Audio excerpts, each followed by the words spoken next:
Ouais les gars, donc là on va voir les meilleurs objets à mettre à chaque poste pour maxer vos joueurs. Donc déjà pour le gardien, c'est ces 4 objets là.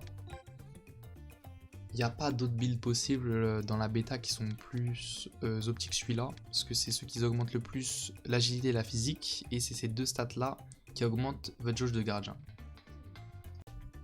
Maintenant pour les défenseurs, on va prendre ces 4 objets là. Donc là ils vont déjà augmenter la pression, la stat de pression, et cette stat là elle vient augmenter la valeur des remparts des défenseurs.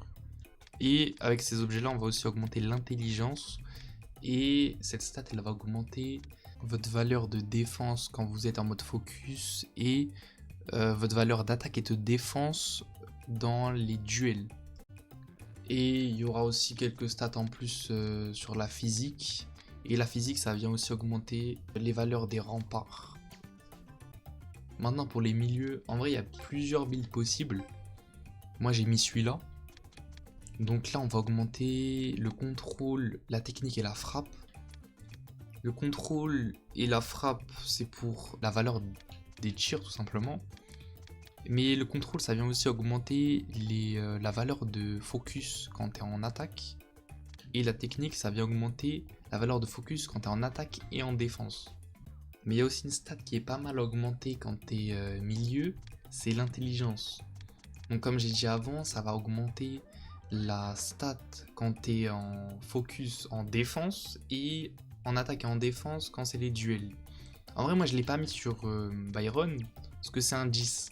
Et moi j'ai pas tellement envie d'augmenter l'intelligence sur un 10, parce qu'il va beaucoup frapper, je préfère augmenter la frappe.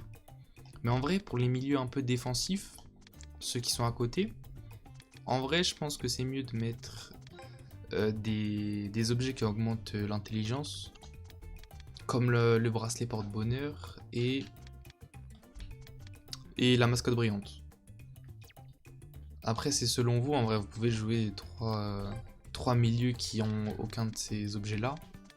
Mais en vrai c'est votre choix, c'est votre choix. Maintenant pour l'attaque. L'attaque aussi c'est comme le gardien, en vrai il y a 4 objets et c'est tout, hein. Il n'y a pas d'autres objets à faire comme les milieux. Là vraiment on va augmenter la frappe de zinzin.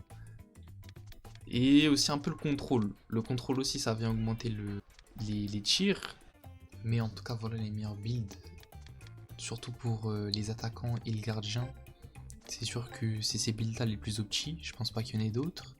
Même en vrai pour les défenseurs je pense pas qu'il y en ait d'autres. Puisque c'est vraiment ce build là qui augmente le plus les stats importantes pour les défenseurs. Mais pour les milieux en vrai ça va dépendre de ce que vous voulez faire avec. Pour les plus offensifs mettez ça, pour les plus défensifs mettez les objets que je vous avais dit tout à l'heure.